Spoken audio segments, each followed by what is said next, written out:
Welcome to Indai's Japanese Kanji. Kanji for today.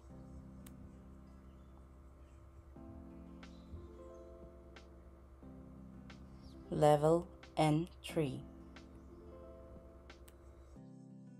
では、ジェイクさん、よろしくお願いいたします。はい、よろしくお願いします。よろしくお願いします。So,第1週, pang 7 days po, yung long quiz po natin na kanji. Ano po yung topic for the first week po? Dekakeru, part 1. Dekakeru, part 1. Ano po ang dekakeru? To go out po, mamasyal. So, des. Hi. Kapag gagawin nyo pong level up po yung dekakeru, magiging ano po siya? Nabasa nyo po yun sa sa Goyi kanina. Ano pa yun? Wasirechita. Kanji po siya. Ano ba ito? Keikako o tatsumasha. Sorry, sa ano po yun, sa topic po natin for today na vocabulary. Yung sa week po. Ano ba yun? Guy?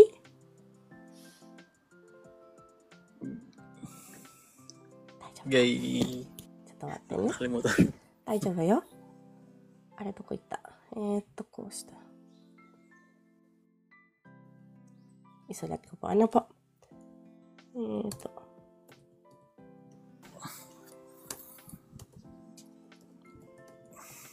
Ito po yung topic po natin kanina.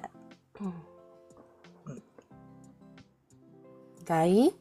Hai, mashita. Gai shitsu masho. Hi, ito po ang level up ng salitang, hindi ko pala po ito na off. Nagakihozon desu ne. Ng salitang dekakeru. Hi. Parehas lang po silang meaning.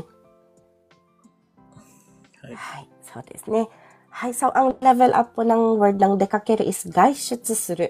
Gaishutsu suru desu ne. Hi. Na. Ipakita ko na po, Jake-san po yung pagbasa or magcha-challenge po kayo? Pakita na lang po. Okay po. Hi.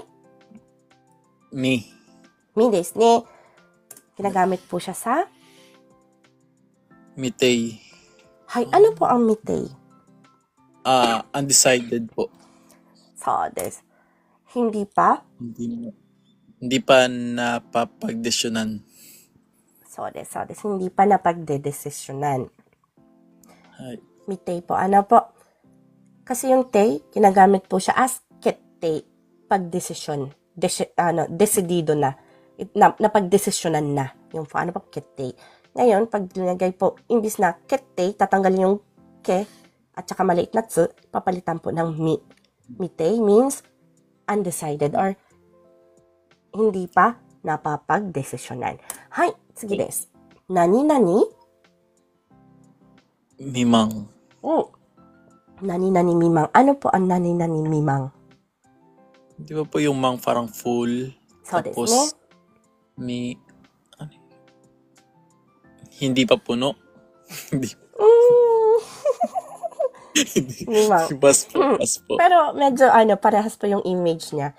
Baka po sa baba po may gusto pong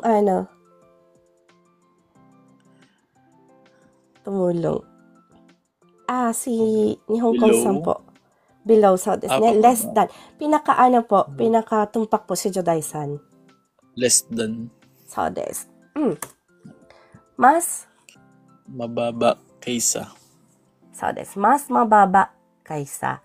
Hi, yun po ang mimang. Hi. So, guys, baka kasi po malito po kayo. Ano po? Kasi dito po, pag sinabi, meron po kasi tayong ijo, mimang na tinatawag. Hi. Pag sinabi po kasi guys ng ijo is above. Pero kasama yung number na nabanggit nyo. For example, 15 歳以上. Pag sinabi po 15 歳以上, simula 15 years old pataas. Kasama po yung 15 years old. Ano po? 15 歳以上ですね。はい。ngayon yung mimang, ちょっと待ってね。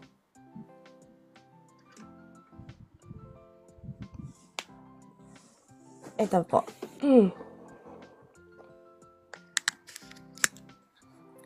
Ngayon po, pag sinabi pong mimang, ito po, ano po? So, ito po yung explanation niya. その基準となる数値を含みません. So, pag sinabi niya pong 15, 15 歳 mimang, ibig po sabihin yung 15, hindi po siya included. Simula sa baba nung 15 na yun. So, ibig po sabihin, simula 14 pababa yung tinutukoy niya. Gets niya po? Ay. Kaya ingat po tayo. Pag sinabi pong mimang, yung mababanggit niya po doon na number, yung papasok po dito na number, hindi po siya kasama sa kanyang tinutukoy. Dakara, tatoeba ne? Dakara, gumenasay. Pasensya na po. Nasanay kasi ako sa mga anak ko, dakara. なので、15歳未満って言ったら、14歳から下の子たちのことを言っています。指しています。Okay かな? Yung medyo complicated po to. So, take note lang po. Mimang, hindi kasama yung number na kanyang nabanggit. Ano po? Kaya pag sinabi pong mas mababa kaysa sa, wala po kasi nitong eksaktong salita sa sa Tagalog eh. Mas mababa kaysa sa 15, sinasabi niya mas mababa kaysa sa 15. So, ibig po sabihin, 14 pababa po. Ano po? Ngayon, meron po tayong salitang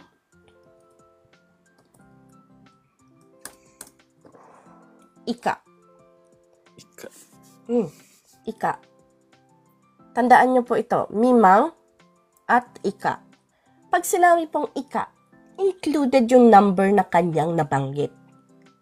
15 歳以下. Ibig po sabihin, from 15 years old pababa. Kasama yung nabanggit niyang number. Yun po yung pagkakaiba po. Ano po? Parehas sila pababa. Pero yung mimang, hindi included yung number na nabanggit. Yung ika, included yung number na nabanggit. Kung paulit-ulit ako kasi marami talaga po. Kahit Japanese po, nagkakamali po dyan.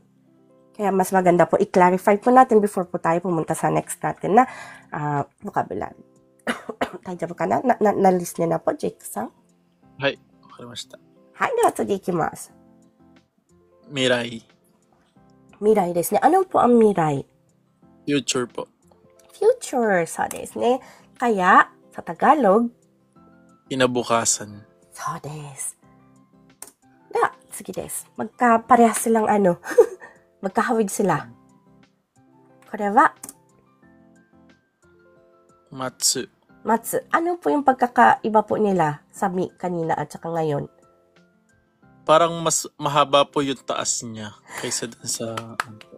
So des. Kung ipagkukumpara nyo po siya, for example, ito po, ano po? Mimang. To. Matsu. Hai. Kung napapansin nyo po, yung stroke niya sa taas, mas mahaba po ang matsu kaysa po sa mirai. Marami po dito guys nagkakamali, kaya ingat po tayo po. Ano po, magkahawig kasi sila. Pag maikli lang po, mimang. Mi po siya. Ano po, so sa future po siya. Yung future po yung sinasabi niya. Pag matsu is mga end. End po siya ginagamit po. Ano po, hay, tingnan po natin sa mga kakombine niya pong kanji. Shumatsu. Shumatsu. Ano pong shumatsu? Weekend po. So, des, weekend. So, sa Tagalog, Katapusan ng linggo. hay. So, sabi ko po, end po siya. Ano po? So, katapusan po ang meaning niya. Hay. Dewa, tsugi ikimashou. Getsumatsu. Getsumatsu means? Katapusan ng buwan. So, des. Dewa, dondon ikimashou. Nenmatsu. Nenmatsu. Ano po ang nenmatsu? Katapusan ng taon. Hay. Saan po pwede pong i-combine ang nenmatsu? Nenmatsu? Kanina yun. Nenmatsu. Nenmatsu? Nen.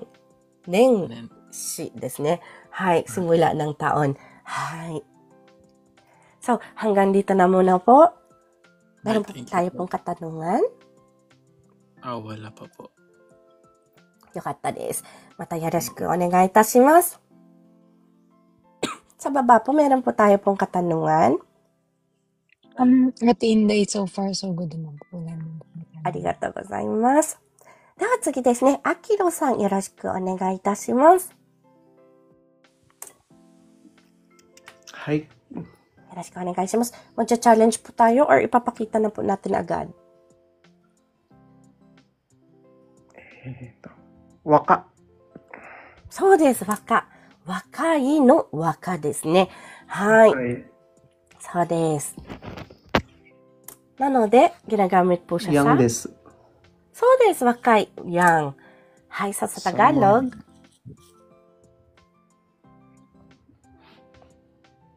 Bata. Ang itsura ng bata. そうです。Ang Bata. itsura ng bata. そうです。Hay, so ito lang po yung given po dito sa sa entry. Kaya go na po tayo sa next niya. それは、番です。そうです。番です。ang ginamitan niya po is そのままそのままです。 ano po ang bang? Night. そうです。Gabi. Night. Gabi. そうですね。はい、maaari rin po siyang gamitin as? Banggohang. そうです。Banggohang. Ano po ang banggohang? Hapunan po. Dinner. そうです、そうです。Dinner po, banggohan ですね。はい。So, sa Tagalog po, Hapunan. hapunan ですね。Medyo lumayo po yung boses natin. はい、次です。Kongbang. Kombang. Hay, ano po ang kombang? Ngayong gabi. So, des, ngayong gabi. Hay. Tumpak na tumpak. Tumpak na tumpak po. Yung kon is, ima. Ima っていう感じですね。今、夜。はい。yung ima, pwede rin po natin gamitin as kyo, ngayon. Ima っていう字に日って書いて、今日っていう意味なんですね。なので、今晩って言ったらngayong gabi. はい。So, last po natin dito sa kanji na ito. Maybang des. はい。ano po ang maybang? Tuwing gabi. そうです。tuwing gabi o kaya gabi-gabi. はい。yung may Gabi-gabi. is tuwing, kumbaga, laging nangyayari po. Ano po yung may? はい。kaya, Maido, arigatou gozaimasu. Pag may narinig kayo, Maido, arigatou gozaimasu. Maraming salamat po sa always yung pagpunta. Yun na po ang magiging meaning niya. Sa always. Always. Thank you for coming always. Always po ang may. Ano po? Hi. Ito po ay cut out from our free entry lesson class. Sa taong 2025, may free entry lesson class po tayo sa TikTok. Tuwing MWF at 8 p.m. Japan time. Kung nais niyo pong sumali, maaari niyo po akong hanapin sa pangalang Inday in Japan o at Mark Inday in JP. Please follow me and stalk me sa araw at oras na aking nabanggit. Thank you for watching and please continue supporting me, follow me, and share my videos for more contents. Maraming salamat po. Hanggang sa muli.